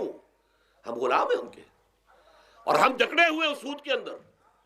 پوری دنیا کو یہودی سود خوروں نے در حقیقت اپنے شکنجے میں جو جکڑا ہے، جس طریقے سے کہ ان کو اپنے اندر ایک اپنے پورے ہتھ کنڈوں کے اندر جو باندھ کے رکھ دیا ہے، یہ سود کے ذریعے سے. اور اس کا نتیجہ کیا نکلتا ہے؟ دیکھیے، امریکہ میں کہتے ہیں بڑی جمہوریت ہے، لوگ ووٹ دیتے ہیں، لیکن حقیقت اگر لوگ جانتے ہوں کہ دیوے استبداد جمہوری قبا میں پائے کو، تو سمجھتا ہے یہ آزادی کی ہے نیلم پری. ہم نے خود شاہی کو پہنایا ہے جمہوری لباس، جب ذرا آدم ہوا ہے خود شناس و خود نگر. اب امریکہ میں اصل میں کیا ہے؟ امریکہ میں کیپٹلسٹ کا نظام ہے. یہ حکومت کس کی ہے؟ سرمایہ داروں کی ہے. جو کروڑ پتی نہ ہو وہ الیکشن نہیں لڑ سکتا. اور کروڑ پتی جو ہے اپنے پیسے کی بدولت وہ صحافیوں کو خرید لے گا، ٹیلی ویژن چینلز خرید لے گا، وہ لوگوں کے ذہنوں پر چھا جائے گا، آ جائے گا. یہ گورنمنٹ آف دی کیپٹلسٹ ہے، ناٹ عوام. یہ دھوکہ ہے، فریب ہے سرمایہ داروں کا. وہاں وہ جاگیردار اس طرح کے نہیں، سرمایہ دار ہے. وہاں جاگیرداری کی وہ حیثیت نہیں رہی، اس لیے کہ ان کے تحت آدمی نہیں ہوتے. وہ تو اگر بڑے بڑے رینچ ہیں، بڑے بڑے اگر فارم ہیں، تو وہاں بھی آپ کو معلوم ہے کہ چونکہ مشینوں کے ذریعے سے بوائی بھی ہو رہی ہے اور ہل بھی چل رہا ہے مشینوں سے، بوائی بھی مشینوں سے، کٹائی بھی مشینوں سے، تو زیادہ انسان کی ضرورت ہی نہیں رہی. لہذا وہ سیاسی نظام وہ نہیں ہے جو یہاں کا ہے، لیکن وہ زمیندار بھی وہاں کا کیپٹلسٹ ہے، نظام کیپٹلسٹ کا ہے. تو در حقیقت یہ ڈیموکریسی جو ہے، اس سے جو کہتے ہیں government of the people by for the people, نہیں، گورنمنٹ آف دی کیپٹلسٹ، سرمایہ دار کی حکومت ہے. اور سرمایہ دار جو ہے اس نے اپنی کلب بنائی ہوئی ہے، بیٹھا ہے. پارلیمنٹ ہے، یہ کانگریس ہے، یہ سینٹ ہے، یہ سرمایہ داروں کی کلب ہے. باقی عوام کے لیے وہاں کیا ہے؟ واقعہ یہ ہے کہ عام آدمی امریکہ کا بھی یہ ضرور ہے کہ بنیادی ضرورتیں محنت کر کے خون پسینہ ایک کر کے اپنی وہ حاصل کر لیتا ہے، لیکن بہت نچلی سطح پر ہے. عام آدمی وہاں بھی بہت نچلی سطح پر ہے. اور ایسے لوگ ہیں معدود گنتی والے جو 40 50 بلین کا ایک چیک لکھ سکتے ہیں، وہ سب یہودی ہیں. House of Rothschilds, house of Goldsmiths, یہ سٹی بینک جو یہاں بھی آ گیا ہے اپنی ساری گندگیاں پھیلانے کے لیے، سٹی ہاؤسز اور سٹی کار، یہ کیا ہے؟ یہ جکڑ لینا ہے آپ کو. آپ کو ذرا سا دھوکہ دیا، جاؤ جی لے لیجئے، کوٹھی لے لیجئے، ہم آپ کو قرض دیتے ہیں. آپ پھول گئے، اتنی بڑی کوٹھی کا میں مالک ہو گیا. اب جب اس کا قرض دینے کے چکانے کا معلوم ہوا کہ میں تو غلام ہو کر رہ گیا ہوں، جو کماؤں وہ سارا کا سارا ان کی قسط کے اندر چلا جائے گا. اور اگر خدا نہ خواستہ کہیں ڈیفالٹ کر گیا تو جتنا میں نے دیا تھا وہ بھی ہضم، اور مکان وہ ضبط کر کے اور نیلام کر دیں گے. اللہ خیر صلی اللہ. لیکن وقتی طور پر ذرا سا دھوکہ جو ہو جاتا ہوں، دیکھو اتنی بڑی کوٹھی کا میں مالک ہو گیا، دیکھو اتنی لمبی کار میرے پاس آ گئی، دیکھو فلاں شے میں نے حاصل کر لی. لیکن اس کا نتیجہ جو نکلتا ہے وہ تو وہاں والوں سے پوچھئے، جس طریقے سے کہ وہ غلام بن کر رہ جاتے ہیں، وہ مزدور بن کر رہ جاتے ہیں. جیسے بھٹوں میں آپ نے دیکھا ہے، بھٹوں میں جو مزدور ہوتے ہیں وہ بکے ہوئے ہوتے ہیں، وہ غلاموں کی طرح ہوتے ہیں. ان کو بلکہ لوگ ایک دوسرے سے خرید کر لے کر جاتے ہیں. ایک بھٹے والا آتا ہے اور دوسرے بھٹے کی جو مزدور جو غلام ہے ان کو وہ وہاں کی پیمنٹ کر کے اور لے جاتا ہے. وہ بالکل ان کے سرس کی طرح ہے، ان کے غلاموں کی طرح ہے. یہ ساری جو میں نے آپ کے سامنے گنوائی ہیں، یہ در حقیقت نوع انسانی کو جو تقسیم کیا گیا، انگریزی میں آپ کہتے ہیں ہیوز اور ہیو ناٹس. قرآن نے اس کے لیے کیا لفظ استعمال کیا؟ محرومین اور مترفین. اور ان مترفین کی وجہ سے اللہ کا عذاب آتا رہا دنیا میں. ان کے گلچھرے ابھی بسنت منائی، کس نے منائی؟ یہ لکھپتی کروڑ پتی ہیں، انہوں نے عیش کیے ہیں، راتوں کو نیند حرام کی ہے لوگوں کی، یہ بسنت منا رہے ہیں. کیا ہو رہا ہے؟ در حقیقت یہ وہی ہے مترفین. سورہ بنی اسرائیل میں فرمایا جب ہم یہ فیصلہ کر لیتے ہیں وَإِذَا أَرَدْنَا أَن نُهْلِكَ قَرْيَةً أَمَرْنَا مُتْرَفِيهَا فَفَسَقُوا فِيهَا فَحَقَّ عَلَيْهَا الْقَوْلُ فَدَمَّرْنَاهَا تَدْمِيرًا. جب ہمارا فیصلہ ہوتا ہے کہ کسی بستی کو، کسی علاقے کے لوگوں کو ہلاک کر دیں، تو مترفین جو ہیں، دولت مند لوگوں کو ہم حکم دے دیتے ہیں، آزادی دے دیتے ہیں، ان کی لگام ڈھیلی کر دیتے ہیں، اس میں فسق و فجور کا بازار گرم کر دیتے ہیں، اور جب پورا فسق و فجور کا بازار گرم ہو جاتا ہے، اچانک ہماری پکڑ آتی ہے، دمرناہا تدمیرا، ہم اس کو پٹخ کر رکھ دیتے ہیں، ٹکڑے ٹکڑے کر دیتے ہیں۔ یہ مترفین، اور دوسری طرف محرومین، اسی طریقے سے مستضعفین اور مستکبرین۔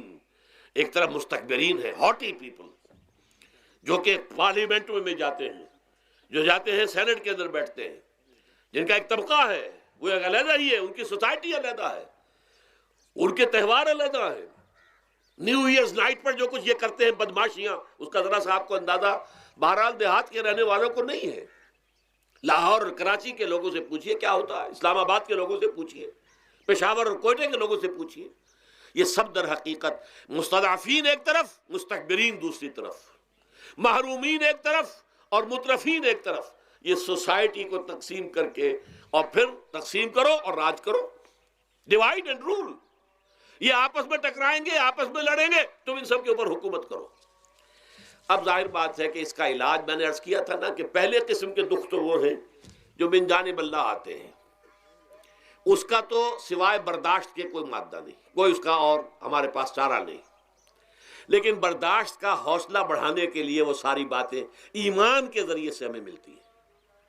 لیکن یہ جو خود کردہ ہے، اپنے غلط نظام کی وجہ سے جو دکھ ہم نے پھیلا رکھا ہے، جو محرومی پھیلا رکھی ہے، جو بھوک پھیلا رکھی ہے، جو لوگوں پر ظلم کا جو ہے بازار گرم ہو رہا ہے، چاہے وہ سماجی سطح پر ہے، گھروں میں ہے، چاہے بازاروں میں ہے، چاہے مارکیٹوں میں ہے، چاہے کھیتوں میں ہے، چاہے کارخانوں میں ہے، یہ سب ہمارے غلط نظام کا نتیجہ ہے، یہ اللہ کی طرف سے نہیں ہے۔ وما اصابکم من مصیبت فبما کسبت ایدیکم، یہ تمہارے اپنے ہاتھوں کی کمائی ہے، تمہارے اپنے ہاتھوں کے کرتوت ہیں، تم نے غلط نظام کو قبول کیا ہوا ہے۔ اب اس کا علاج کیا ہوگا؟ اب علاج ایسے ہوگا جد و جہد کے ذریعے سے اس نظام کو ختم کیا جائے۔ اس لیے کہ یہ تو میں نے آپ کے سامنے بیماری کا بیان کر دیا ہے، علاج کیا ہے انشاءاللہ اس کے بارے میں گفتگو جو ہے وہ پرسوں ہوگی 11 بجے دن۔ اقول قولی ھذا واستغفر اللہ لی ولکم ولسائر المسلمین والمسلمات۔